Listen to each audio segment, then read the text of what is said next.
Okay, so here it all is. This is all laid out, as you can see. It took a while to get out of the box, very heavy. As you can see, there's a standard size desk, and let's just say we're pretty much at both ends of the desk, which is both brilliant and scary at the same time, because obviously, you know, it means I can't just put it anywhere. It looks like I'm going to have to either keep it here or find something of, the same width and depth. So yeah, when you purchase this, do take into consideration the actual builds, the actual size of it, because not only is it high, it's wide, and it's the actual depth of it. It sticks out quite far, as you can see. Fortunately, I've got a log cabin, so that's where I have most of my 3D printers. So yeah. Okay, over to what we got. So it's the main printer itself, the base. You've got the motherboard in here. What I like about this, most of my other 3D printers don't have, is that the micro SD card goes in at the front. I always found that most of them were on the side, and it was very awkward to use. I didn't like it too much, to be fair. As I said earlier, I'm probably going to stick to using micro SD card. I don't like to use the actual USB connection to a computer. I just find that, especially on the build a printer this size, you're going to be looking at a couple of days worth of printing on there. If your computer shuts down, or if for any other reason it cuts off, you're going to lose that print, unfortunately. And I think with an SD card it might help with print resume. I might be wrong, leave comments in below. Obviously I don't know as much about printers as some people, so the comments will help others to buy, purchase, or look into it for themselves. Okay, so we'll just go over to what we had. So yeah, quality sticker, not sure about that. Okay, so Anycubic always supply an instruction manual that I think is first class, to be fair. As you can see, it's all visual pictures, they explain why, they give clear information as to why you shouldn't do it a certain way. I think all of that really helps. They've taken on board people's levels of comfort in terms of 3D printing builds and stuff like that. They've done it from an intermediate level, which I think is amazing. Most of us are all new into this. I know I am. I've probably been in 3D printing world for about 2.5 years now, and I'm still a novice in comparison to some of you guys out there, which I learn a lot from. But like I say, this instruction manual is brilliant. Should only take up to about 20 to 25 minutes, depending on your comfort around builds. I feel fairly comfortable around builds now. I've done probably 5 or 6, so I'm quite happy with that. Okay, some of the other items that we had was the support bars for the gantry. 2 of those, one either side, helps with the stability of the builds. And the gantry itself, the sheer size of it and height, you would get a lot of wobble and vibration, which obviously would affect your prints, and you don't want that. Okay, and then we've got the spool holder and the display screen for the front. I think it sits off just to the right here. As you can see, there's a space for that. As I said earlier, USB connection, probably not going to use that. It can go in my pile of I don't use stuff. Also, they're very short. I've never understood why you would have such a short wire. To be fair, I know you can purchase them online, but I always find that once you've plugged it in, you really don't have a lot of room between the computer and there, unless you're right next to it, which I'm not. Little tube of grease, which is great for the lead screw. I'm also going to use that on some of my other printers. Nozzle cleaner. I've got quite a few of those, but great to have, especially if you've not had them before. Now, PLA. Right. This has come up in quite a few people's videos.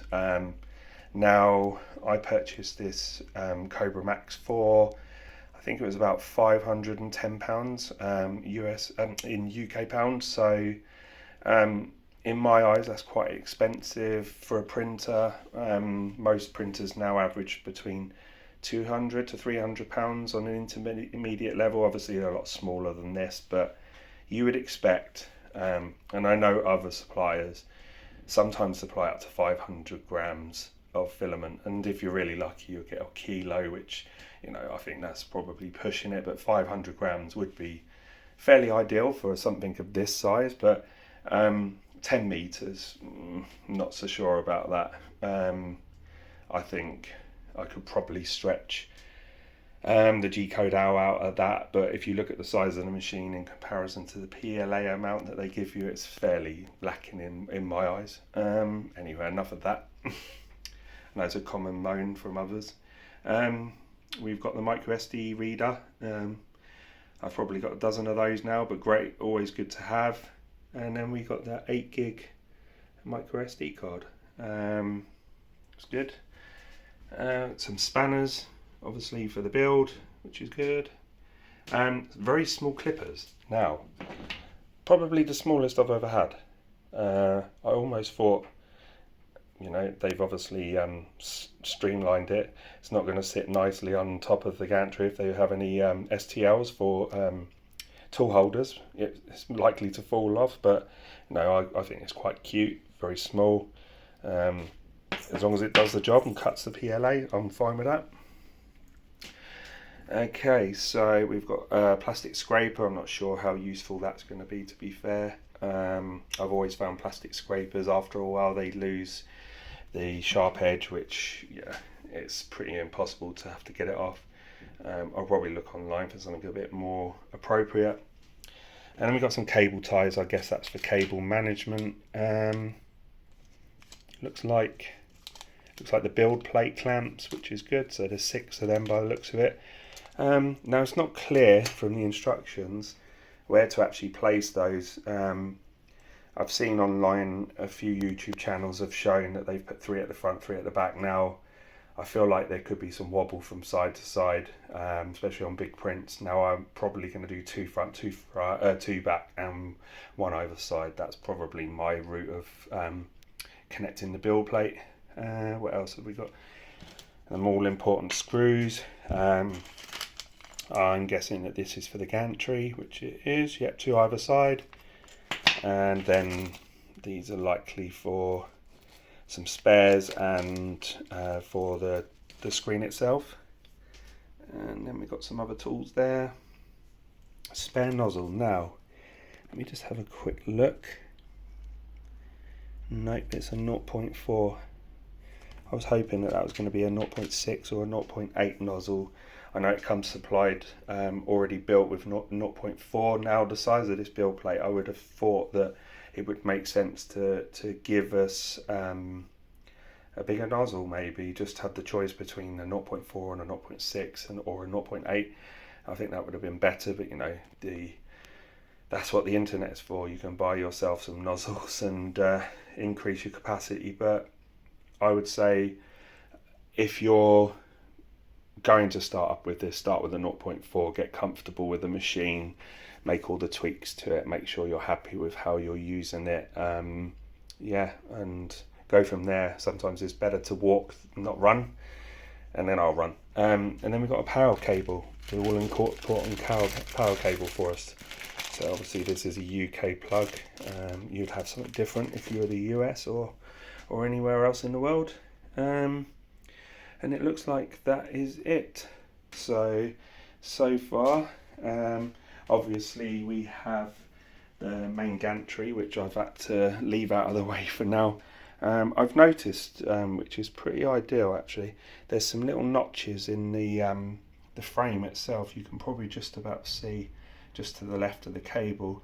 Now I'm assuming that that's for the gantry to sit in there, which, you know, it helps. It's a guide, it keeps it in one area, so when you're doing the build it helps out. Now I'm going to attempt to carry out this build. Wish me luck. I'm gonna do a step, you know, short video clips of each stage. Don't feel too comfortable to show you me building it all in one hit, so I'm just going to show the build itself over stages. So yeah, hold this space. Okay, over to the build itself. Let's get the instruction manuals. Lay that out. Right. So where are we? So we are going to go with the gantry build. Let's make sure. Let's take the build plate off so that keeps it protected. Now, when I noticed with this, there was some cable ties, obviously part of the packaging, which makes sense to keep it safe. Now, where the wire cutters are going to come in useful. Yep. So under here, you've obviously got some more foam. You want to take that out, as you can see.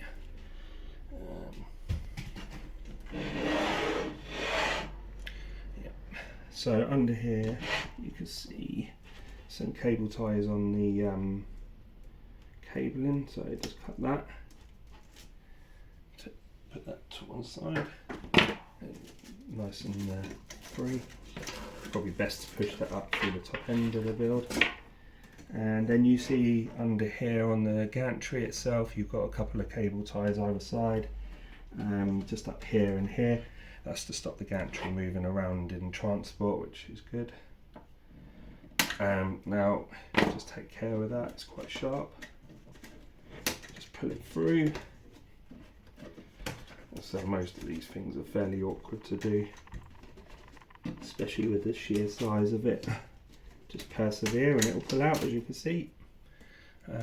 Quite a sturdy cable tie. I'd say there's two of those. I'll take the other one out.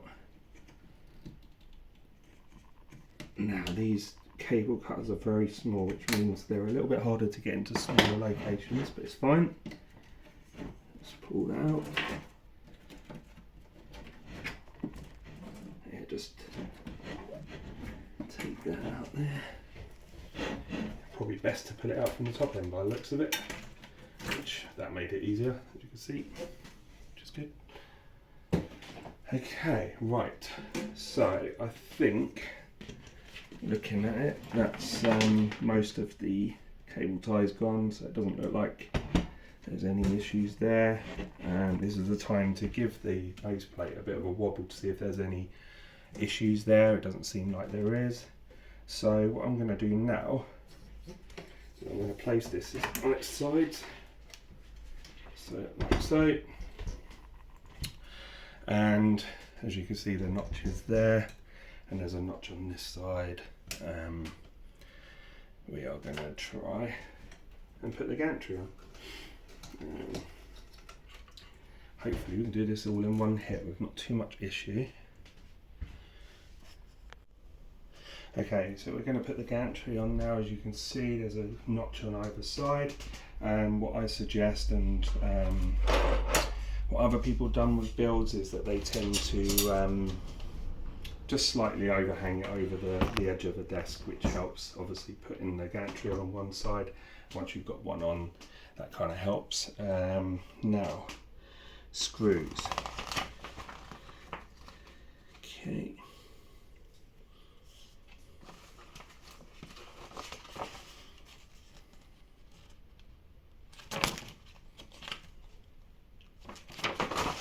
So we are going for these, which are, if I'm right, the M5s times 45 screw. There should be two on either side. Make sure you've got the washers on either side, that obviously is important. And then there's a couple of more screws, I guess that's for the screen. So we do that. Put that on now.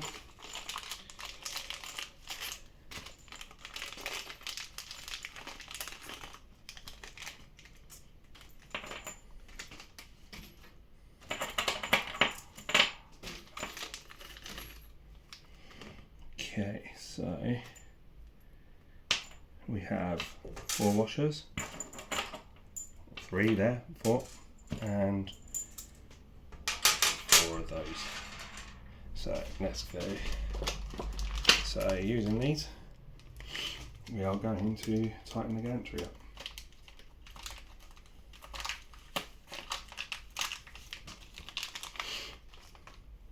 Okay, so it's looking like it's going to be the largest, which is the 4mm. Just double check. Yep, that's right. Okay, so we're going to put the gantry. Now, the tensioners at the front that you can see just on this side here, these two tensioners, that's the front of the build plate. So the machine, that's the front and that's the back. So you want your gantry, which is there, to be facing front with the actual extruder head at the front. So that's what we're going to try now. Okay. So this is going to be awkward, but we're going to give it a go. Okay, you can see from the gantry there's a couple of little notches, which is great. Like I said, we are going to get that as close as possible. Now we'll put one bolt in, make sure you put the washer on, that's important, it helps with the tension of the bolt. And if you need to take it off, and go in from the bottom and tighten up the first bolt. Hand tight's fine for the time being, just to stop this moving by itself, and then I think I'm fairly confident that it'll hold itself up now. It looks okay at the moment. And then put the second one in. Say that notch has definitely helped. I know using the setting up the Anycubic Mega Pro now, that was very difficult. As I said, the wires were all over the place. That was really awkward. And then using the 4mm, just tighten up that side, which we've got.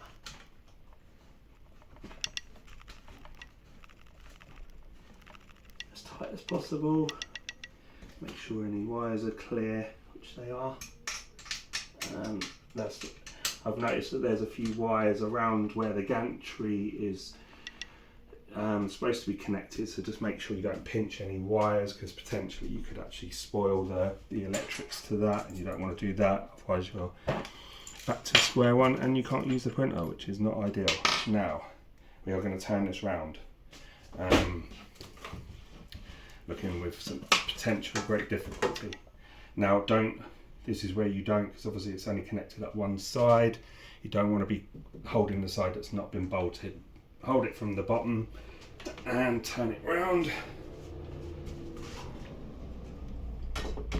and make sure it's on, and then once again slightly hang it off the desk, and then we're going to connect up the other two, and then that's the gantry, which, so as I said, it's two bolts either side, and those bolts are M5 x 45 using a 4mm. And then connect up that. That's just tucked into the groove, which is good.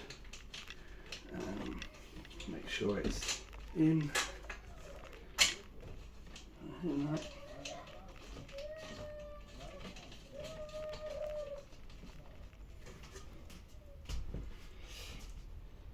then put the other one in. Oh, that's what you're going to have to watch. That it just tips off by itself. This is where a small desk is not ideal, but we're going to persevere. Tighten that up. Make sure you've not got any pinch wires, which I haven't. Tighten it up with the 4mm.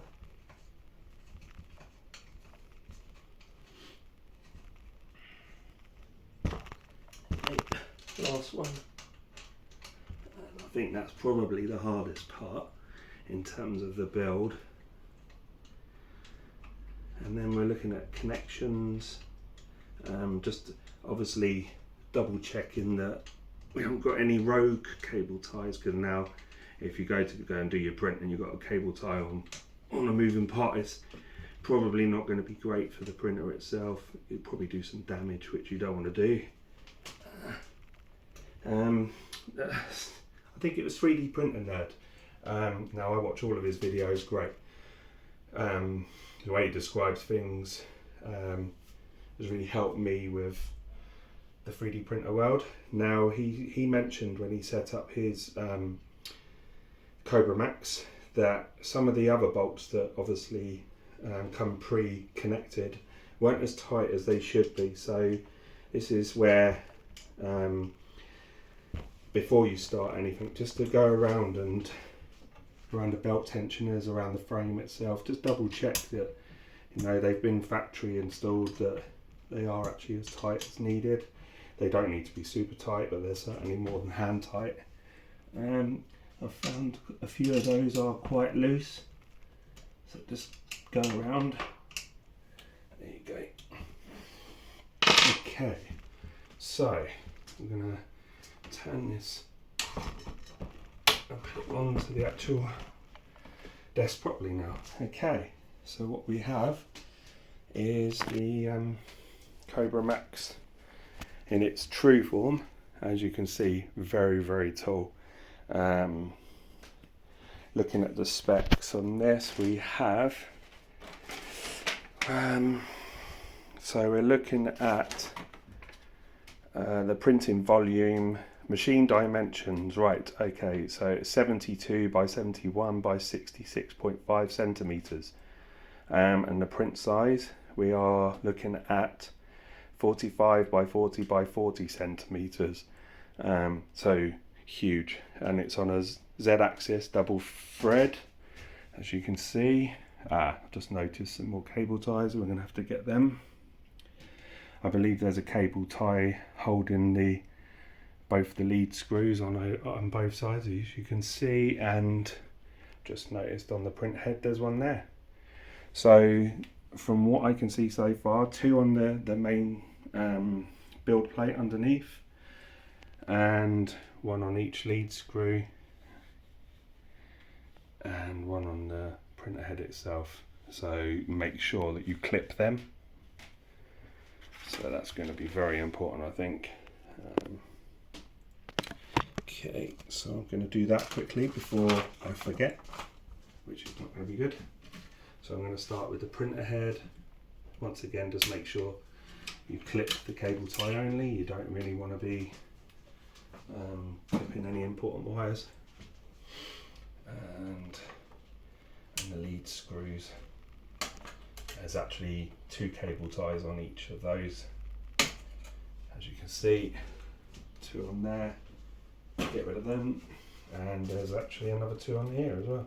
I say, Anycubic have never had any issues with making sure that their equipment is packaged well for delivery. Now that is definitely, for me, is huge.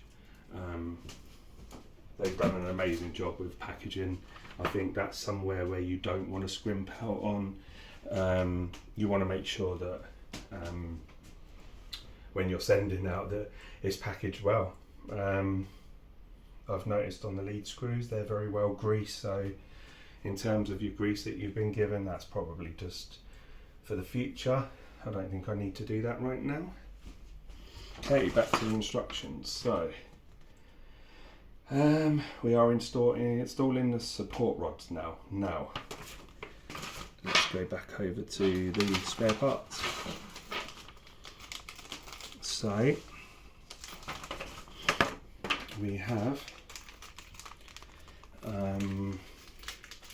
item number 2, install supporting rods, and they're going to be supported with M5 screws. And the top one's going to be with the 16 and the bottom one with the 28. Both, the bottom one needs a washer, so we make sure that we've got that. Let's put them all out.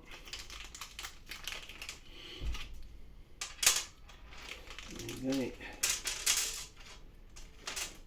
Okay.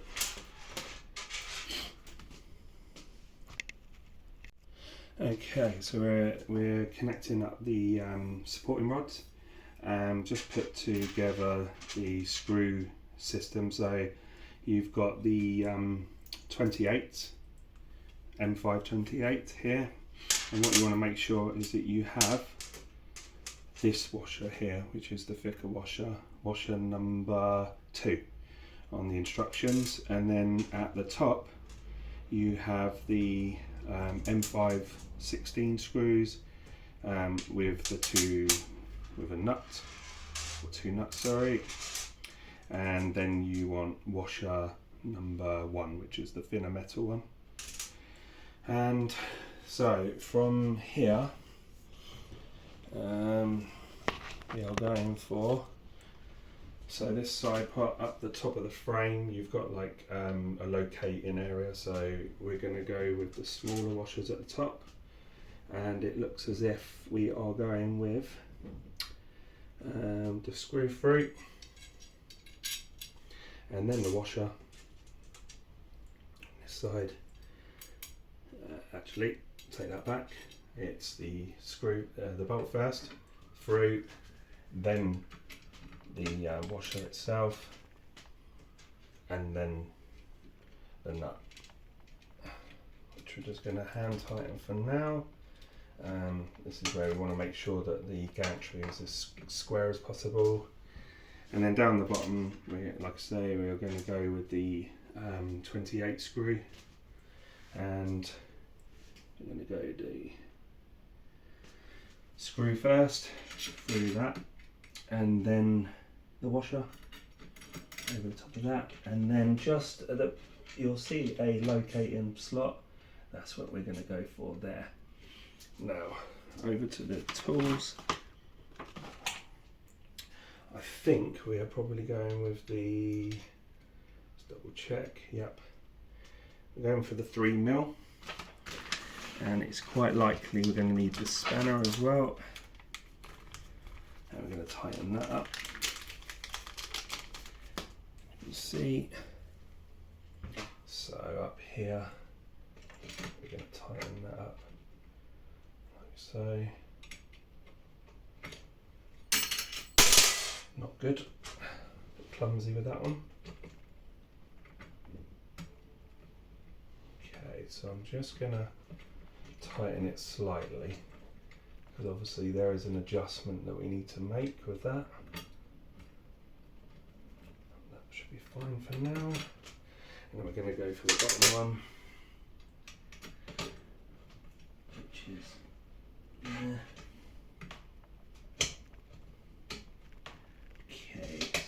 Slightly more awkward. Yeah.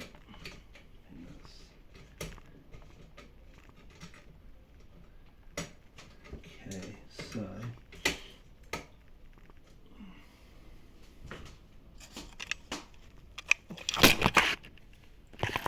okay, so back to there. So it was a bit of a difficult connection actually. What you see here is some tighteners, so it doesn't necessarily fit straight away. What you want to do is just twist those until you're happy with that, and then once you connect it, it should just connect up fine. As you can see, when I first tried to do that, it was under a lot of tension. What you don't want to do is round off your bolts. That's not good either. Make it nice and tight. As you can see, it's quite rigid, and then what you do have is like a slot there that you can allow a bit of movement. So yeah, once you're happy with that, I think it's fairly square based on the fact that it's connected up to the build plate now. So I'm fairly happy with that. So do both sides, and then I'll be back to the next step. Okay, so finally managed to get the support rods on. One thing to note, you've got to do both sides. As I said earlier, you've got the bolt, the actual rod itself, the washer here, and then the bolt itself. You want to make sure that you undo this, leave a bit of tension, and then once it's in place and it's secure, then you can tighten up that with the tools that you're supplied with. And you've got one on the bottom, one on the top. You want to make sure that you do all 4 of those after you've finally connected it. Now, it is worth noting that that was very difficult to do, very awkward, but I reckon it's probably the hardest one that we're going to be working on in terms of this build. So yeah, we are now moving on to the next step, which it looks as if it's going to be the touchscreen, which is good. Okay, we have the touchscreen here. Now, as I said earlier as well, it sits off to the right and it just connects up 3 bolts, one at the bottom, one to the top left and one at the back. As you can see, the order would be from the instructions that the longest M14 that goes at the top of the connections by the looks of it. Yep. And then the 2 N5, 6 go at the bottom to the top left, bottom right. And we're going to do that now. Okay, that was nice and easy. So as you can see, got the screw in there, screw there, and screw there, and now we're nice and secure. That is the only angle that this screen is, and that's perfect for viewing. I think it's great for when you're sitting there as well. If you're doing something else in the office or in your maker room, you can still visually see the screen, which is great for an update on the progress of your print. Okay, so it looks like we are now moving on to the glass plate. I'm going to move those cables out of the way, and then we'll move on to the ultra build plate. Okay, I would suggest now we're going to do the build plate onto the platform. I would suggest, I've just done it now, is just to give the build plate, the platform, a bit of a wipe really. You get some factory dust on there, and you don't want to sort of like, affect the actual build quality.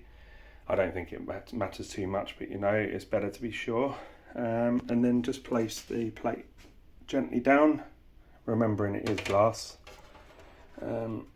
And then what you want to do is make sure it's as square as possible, as you can see. Now I've just noticed there's a bit of a lip there, and we have a plastic film that is to come off. Do not heat up the build plate when you go to finally use the machine with that on, because it's likely to. Okay, yeah. So you want to make sure that that comes off before you turn on the machine, because it's likely to damage the plate if this was to heat. It is supposed to come off. It does say that in the paperwork, so just keep making sure you read that. And then we got our clamps. As I said earlier, I'm going to do 1 either side, 2 at the back, 2 at the front. That will keep the stability on all fronts. Yep, so we're going to do that now and then come back to the next step. Okay, so I've taken the plastic cover, and then what you want to do is just make sure it's square. It fits exactly right onto the build plate, and then put on your clamps. I don't think there's a particular way that we're supposed to have the clamps. I'll just double check. Yes, there is. So we aren't, by the looks of it, you're not to have this side up. You want the full flat side up, so like so. As I said, I'm going to do one in the middle. Just pop that on, and it fits nicely actually, as you can see. Just make sure it's square first, which we are. Yep. And then do all 6. 1 there, 2 at the back, 2 at the front, but it is a preference, it's your choice. You can have 3 at the front, 3 at the back if you want, but I know what I'm going to do, so yeah. Come back to the next step. And there we have it. So all 6 clips are on now, and it's perfectly square, it looks good, and we are ready to go. Just give it a quick view, make sure everything's good. So this is stage 4 on your instruction manual, so we're not far off. Probably a few more items, and then put all the connections on, and then I think we're pretty much there. Okay, so the filament holder came in 2 parts in the box. Just twists on the actual filament holder for the reel, and then as you can see here, there's a block. Just slide that on, and then we're away. And then that bit just rests on there, sits off to the left. Okay, over to the filament holder. Came in 2 parts in the box.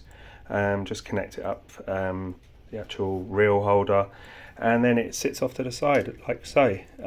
You want it as close to the side as possible, and then it just fits on. It's quite tough, and then that's it. Yep, and that's the filament holder to the left.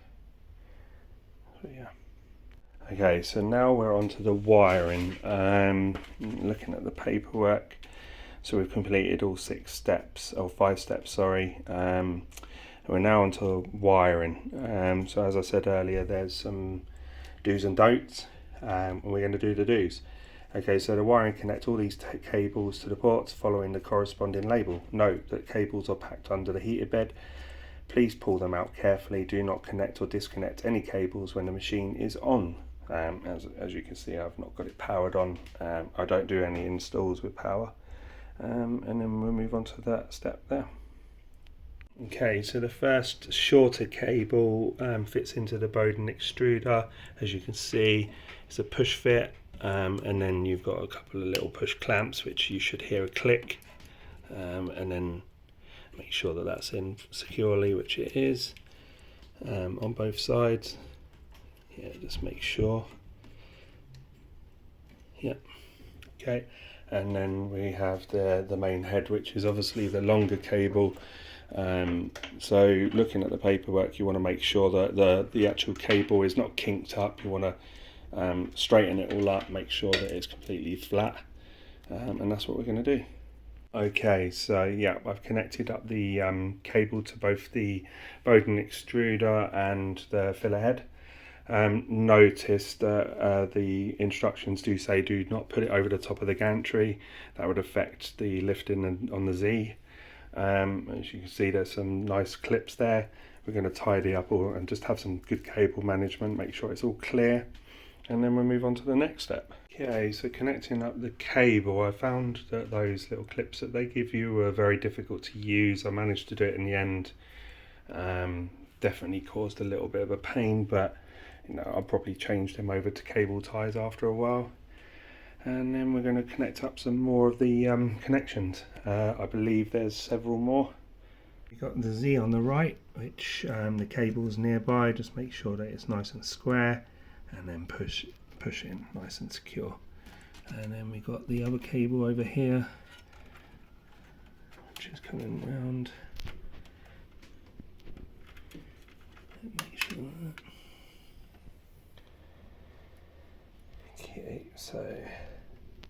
Okay, so this one here, as it's clearly marked, it says the LCD that goes in at the bottom of the screen itself. As you can see, it's fairly awkward to get to. Just push fit again, and just wait until it clips. Don't never force anything. Always take your time with it. So that's the Z right. These were all found actually underneath the gantry, so just underneath the bed, just take care, make sure that you take your time with them. Okay, and then we've got a number of cables over this side as well. So one's for the proximity switch, just plugs in nice and gently. As you can see, just pops in. And then we have the Z left for the screw. So it's a bit awkward. Just take your time,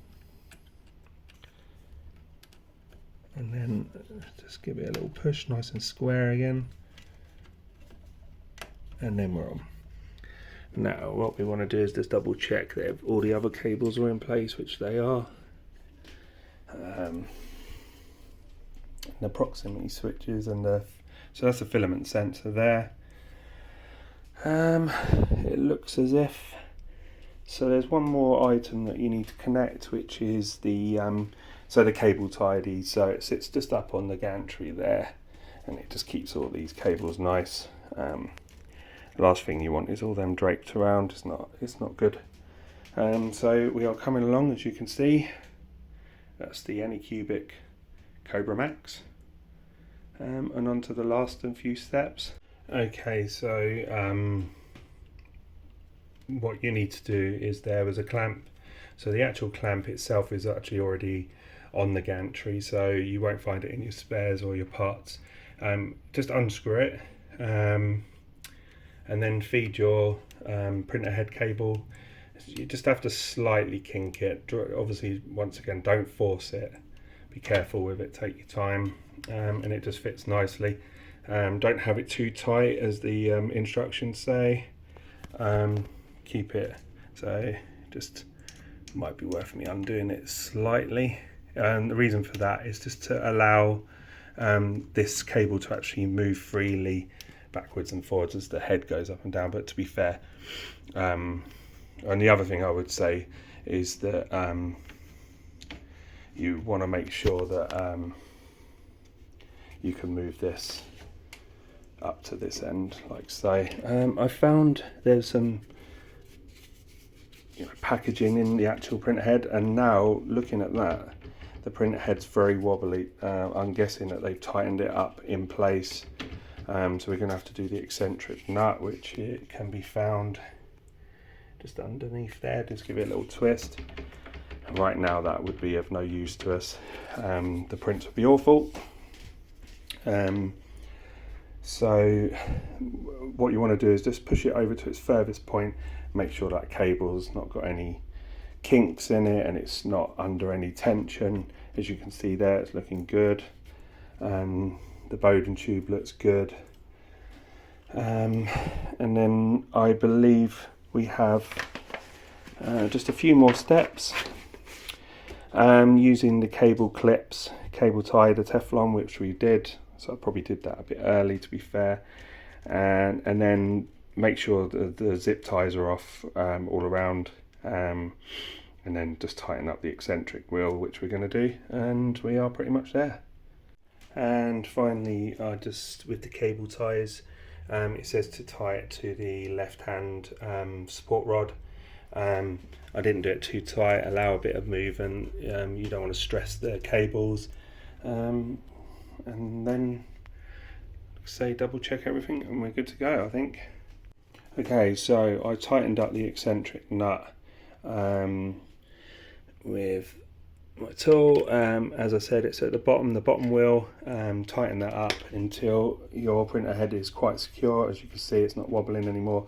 Also make sure, gently doing it, because you don't want to add any sort of charge to the actual motherboard. You can see that it's moving nice and free. It's not under too much tension, and it's nice and secure, as I said. You definitely want to make sure all the packaging is definitely causing that as an issue, and if you was to go straight to print, you would probably damage your print, which you don't want to do. Okay, so that's the setup complete, and we're over to connect up the power cable. Goes into the right hand side, as you can see, next to the main switch, just behind the touchscreen board. And then we're going to carry out the leveling process. Okay, so now we're over to the leveling procedure. What you want to do is plug in the power cord, turn on the printer, and what you get. So just want to make sure you see that. You get the Anycubic theme tune, which is great. And then what we're going to do is click prepare and auto leveling, as you can see. And what it'll do is it'll say use a tool to touch the printer. Just simply use one of the spanners, and what you want to do is the actual sensor, touch sensor, auto levels sensor is actually the nozzle itself, and that's the LeviQ for Anycubic. Just give it a little tap, and what you'll do is you'll see that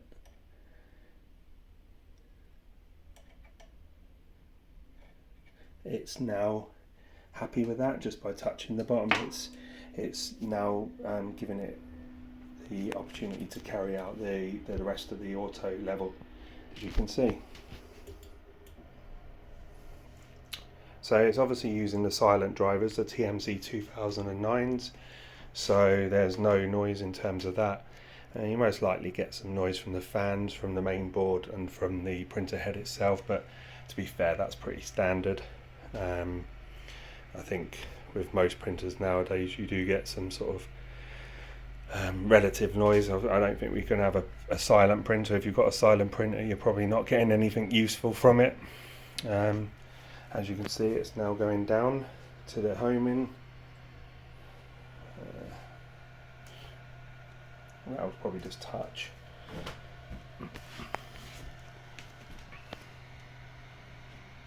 You see it just go straight down.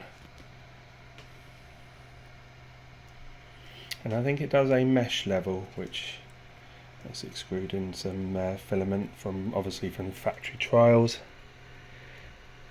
Don't worry about that too much. And then it will do a 25-point mesh level bed test, and that will save to your into your hardware on the screen. And what that will do is it will give you an amazing layer, and helps with the adhesion. What it's doing right now is just heating up the hothead, which is what you really want to do when you're doing any leveling, and allow for expansion of like any parts. And quite a lot of time when people are doing 3D printing, they'll do a cold nozzle level, and what you'll find is when you heat up the nozzle, there's some slight change in the actual dimensions of it. It can be fractional, but fractional with 3D printing is huge. Even if it's 0.01 out, it makes all the difference. So with auto bed leveling, like I say, Anycubic is using a LeviQ system. I believe on the Viper it uses the same system as the Kobra Max, but on the Anycubic Kobra, the smaller version of this, it uses a totally different leveling system. It's not through the nozzle, it's through a side sensor. I personally think this is actually quite good. It does the job, and in a minute we'll do a 25-point check. It's worth noting that it also heats up the bed as well as the nozzle. I know I mentioned it's only the nozzle, but it's actually both. As I say, it's both, for the fact that it expands, and you want to make sure whatever you're getting for your print is exactly as your auto leveling. Screen, you'll see we've got the bed at 52 at the moment. We've got it for 60, and the nozzle's been preset at 190, or at 189, so it's probably ready to go. It works. I'll say it's heating up the bed and the nozzle within 3 to 5 minutes, which is fairly standard for most printers nowadays. So that's not too bad itself. Should be nearly there. Okay, so that's carried out its 25-point check. It seems happy with that, and what you'll see is just homing back to its home screen, and that is the auto leveling done. So overall, I find that was quite an easy build. I apologise for like the camera quality. I'm still trying to set up how I can film these sort of builds and that, but it gives you an in-depth view of like the complexity or the ease of putting something like this together. As you can see, it's a very, very big machine. The surface area is huge, especially when you take into consideration that the build plate moves quite far back. So take that into consideration when you purchase this. Make sure that you have enough space. So what I'm going to do now is actually load some filament. I'm going to use the filament that they gave me, however tight it is, to be fair. I don't really want to put any of my filament on there at the moment until I do a build. We'll go from there. Okay, so what we want to do now, I've loaded up the filament on the raw, make sure on the spool holder, make sure you put it in through the filament sensor into the Bowden extruder. To be fair, I actually use this system, which is just pull this lever back and feed the filament in through the Bowden tube into there until you feel there's a bit of resistance. It kind of saves a bit of time, to be fair. I mean, you can go to the filament, and what you want to do is filament in. It's already pretty much at temperature, so it wants it at 230, so it will take it up to the highest amount, and then you'll see some filament come through. You want to prime the nozzle, especially when you first get it. You want to make sure that it's at the right use, so to make sure everything's primed, that's the most important thing. Okay, so now it's at temperature 230. We can press filament in, and then and you can see it's starting to come through. We only need a small amount of I've already primed it, so as I say, I feed mine through the Bowden extruder by hand, just using the clamp. If you want to do it the other way, what you want to do is push the filament in until you feel the sort of bite on the teeth, and then you can press the button filament in and it'll do it for you. But I just find, in terms of time, it does no harm in taking it off like that. Just take off the excess, and that's the filament in. Okay, so printing, we're over to the printing section now. Schoolboy error for some people. Thankfully, following their videos, I've noticed that some people have been putting their SD cards in the SD slot there. That really is only for doing upgrades on the screen firmware. What you want to do is use the actual main SD card slot, which is the motherboard. You want to push it in until it clicks. As you see, the actual SD card, micro SD card, needs to be bottom up, so you see the gold strips. Push in, hear it click, and then what you want to do is go over to the main screen, go back to the home screen, which is here. We've already done the leveling, we've already got the filament in there. You want to go over to print. Now on there is only a few items. They've got some files that they've put on there which you can connect up to your computer, and what we're going to do is the algae code, and we want to print it. Click print, so you've got the main status screen, and the machine's now just homing itself again, and take off any excess. Careful you don't burn yourself. Now you have a little light on there, which is great. It's great if you're doing night prints, just to have a quick view.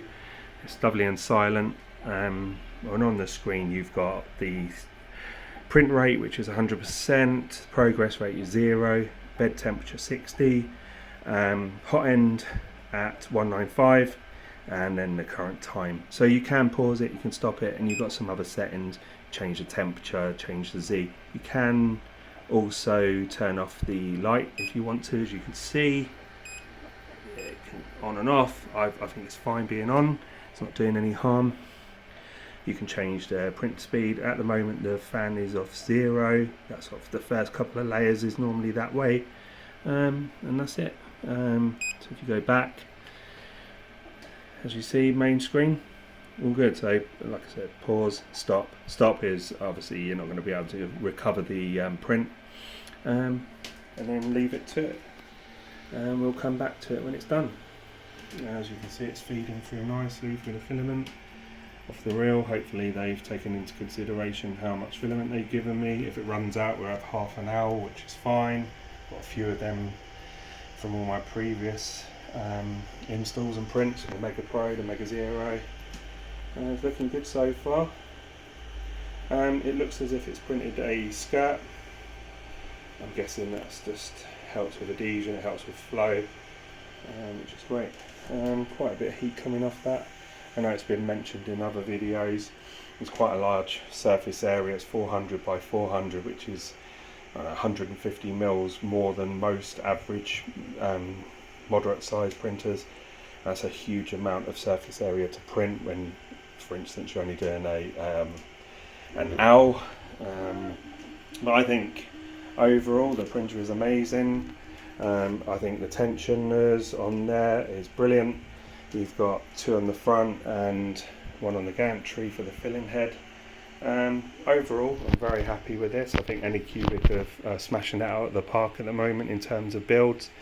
Also, the Bowden extruder is great. It does the job. It's probably the best of its field. I don't think that they should have taken what they did with the Kobra normal and had it all built within the Bowden extruder, built within the filling head. I think it's fine like this, especially at the size. I think there'll be a fair amount of weight on that, and I don't think it's really needed. As you can see, it's lovely. And what with the supporting bars helps with the rigidity of it. But yeah, I'll come back when it's finished printing. It should be about 45 minutes to an hour. We'll see how it goes, see if there's any changes that might need to be made.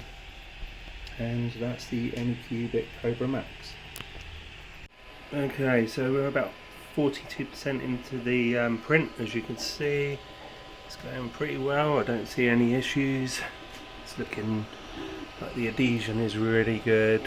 The actual print looks good, which is good news so far. Still plenty of filament. Certainly no issues with the actual machine itself. We're looking good all over. So I'm very happy with that. I'm going to come back when it's completed, and then that will be the end of the unboxing and build. And then I'm probably going to do a few prints and then go on to an overview review of the Anycubic Kobra Max. So we're at 81% now, and it's coming on really well. And I'm starting to see the head, which is good. No issues at all still. Plenty of filament to complete the job as well, so they've obviously worked that out perfectly well. See his nose, or his beak, sorry. So it's looking good. Happy with that.